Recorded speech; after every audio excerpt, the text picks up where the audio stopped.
আজকে আমরা বানাবো মাশরুম মশলা। নিয়েছি বেশ কিছু বড় বড় সাইজের মাশরুমগুলোকে ভালোভাবে ওয়াশ করে ধুয়ে নিয়েছি এবং এগুলোকে কেটে নেব 4 থেকে 6টা করে পিস করে। যেরম সাইজের মাশরুম সেরমভাবে কেটে নেব, খুব বড় হলে 6টা করে এবং মিডিয়াম সাইজের হলে 4টে টুকরো করে। এরপর নিয়েছি কিছুটা বাটারটাকে মেল্ট করে আমরা এটাকে দিয়ে দেব মাশরুমের মধ্যে। বাটারের সাথে মশলা দিয়ে ম্যারিনেট করে রাখলে মশলাগুলো মাশরুমের গায়ে ভালোভাবে লেগে যাবে। দিয়ে দেব গরম মশলা, হলুদ, একটু পেপরিকা পাউডার বা তোমরা লাল লঙ্কাও দিতে পারো। দিয়ে সব কিছুকে ভালোভাবে মাখিয়ে রাখবো। নুনটা আমি একটু পরে অ্যাড করব। এবার নিয়েছি পেঁয়াজ, আদা, রসুন। পেঁয়াজ, আদা, রসুনকে ভালো করে কুচি করে কেটে নেব। পেঁয়াজটা একটু বেশি লাগবে এই রান্নাটার জন্য।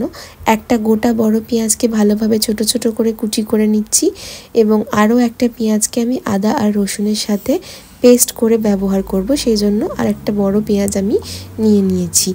ব্লেন্ডার জারের মধ্যে দিয়ে দিয়েছি রসুন, গোটা পেঁয়াজটা এবং কিছু গোটা জিরে আর দিয়ে দিয়েছি আদা। এই সমস্ত কিছুকে ভালোভাবে একটা পেস্ট বানিয়ে নেব। আর নিয়েছি একটা লঙ্কা আর টমেটো। আর এইদিকে আমরা রান্না করার ঠিক আগেই নুনটা অ্যাড করব মাশরুমের মধ্যে। অনেক আগে অ্যাড করলে মাশরুম থেকে জল বেরিয়ে মাশরুমটা খুব পাতলা হয়ে যায়। এরপর আমি রান্না করব পিওর মাস্টার্ড অয়েলে। প্যান গরম হতে দিয়েছি এবং তার মধ্যে দিয়ে দিয়েছি গরম মশলা এবং তেল। গরম মশলা ভালো করে গরম হয়ে গেলে দিয়ে দেব কুচিয়ে রাখা পেঁয়াজটা ভালোভাবে একটু ভাজা ভাজা হয়ে এলে আমরা অ্যাড করব হচ্ছে পেস্ট করে রাখা পেঁয়াজটা। তো পেঁয়াজের মধ্যে আমি লঙ্কা দিয়ে ভালো করে পেঁয়াজটাকে আগে ভেজে নিচ্ছি। যখন পেঁয়াজটা লাল লাল হয়ে ভেজে আসবে তারপরে আমরা অ্যাড করব হচ্ছে এর মধ্যে বেটে রাখা মশলাটা।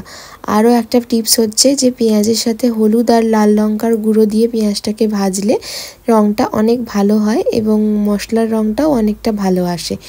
এরপর আমি অ্যাড করে দিয়েছি পেস্ট করে রাখা পেঁয়াজ, আদা, রসুনের পুরো যে পেস্ট বানিয়েছিলাম এটাকেও ভালোভাবে নেড়েচেড়ে নিতে হবে এবং অনেকটা ভালো করে কষাতে হবে যাতে আদা রসুনের কাঁচা গন্ধটা না থাকে।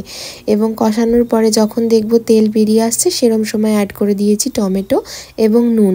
টমেটোটাকে নুন দিয়ে যদি কষানো হয় তাহলে টমেটোটা একদম গলে নরম হয়ে যায়। কিছুক্ষণ কষানোর পরে টমেটোটা যখন একদম নরম হয়ে আসবে সেরকম সময় আমরা অ্যাড করব হচ্ছে ম্যারিনেট করে রাখা মাশরুমটা। তাই আমি দেখে নিচ্ছি এখানে আগে টমেটোগুলো নরম হয়েছে কিনা। টমেটো দেখো একদম নরম হয়ে এসেছে। এবার আমি এখানে অ্যাড করব ম্যারিনেট করে রাখা মাশরুমটা। এখানে মাশরুমকে আলাদা করে সেদ্ধ করার কোনো দরকার নেই, মশলার সাথেই ভালোভাবে কষিয়ে নিয়ে ঢাকা দিয়ে রান্নাটাকে আমরা স্লো কুকে করব। এতে মাশরুমটাও একদম সুন্দরভাবে নরম হয়ে যাবে এবং মশলার কাঁচা গন্ধও থাকবে না। দেখো কোনো রকম জলের ইউজ ছাড়াই মাশরুমটা কত সুন্দর নরম হয়ে এসছে এবং কতটা জল বেরিয়েছে। এভাবে আস্তে করে গ্যাসের ফ্লেমটা কমিয়ে দিয়ে ঢাকা দিয়ে রান্না করব এবং এখানে কিছুটা অ্যাড করে দেব দই অ্যাড করলে এটার টেস্টটা আরও দ্বিগুণ হয়ে যাবে। তোমরা চাইলে কাজু বাটাও অ্যাড করতে পারো, আমি শুধু দই অ্যাড করছি এবং এর মধ্যে কাজু বাটা দিলেও সেটার টেস্ট খুব ভালো হয়। দই অ্যাড করে এটাকে আরও কিছুক্ষণ ঢাকা দিয়ে হতে দেব এবং কিছুক্ষণ পরে নেড়ে আবার আমি এর মধ্যে অ্যাড করে দেব হচ্ছে ধনেপাতা, কোচানো ধনেপাতা আর একটু গরম মশলা অ্যাড করে নামিয়ে নিলেই হয়ে গেল আমাদের মাশরুম মশলা রেডি। এই মাশরুম মশলাটাকে পরোটার সঙ্গে, রুটির সঙ্গে, যে কোনো কিছুর সঙ্গেই তোমরা খেতে পারো। আমি আজকে পালংয়ের পরোটার সাথে খাচ্ছি, এটা পরোটার সাথে খেতে দারুণ লাগে। Thanks for watching.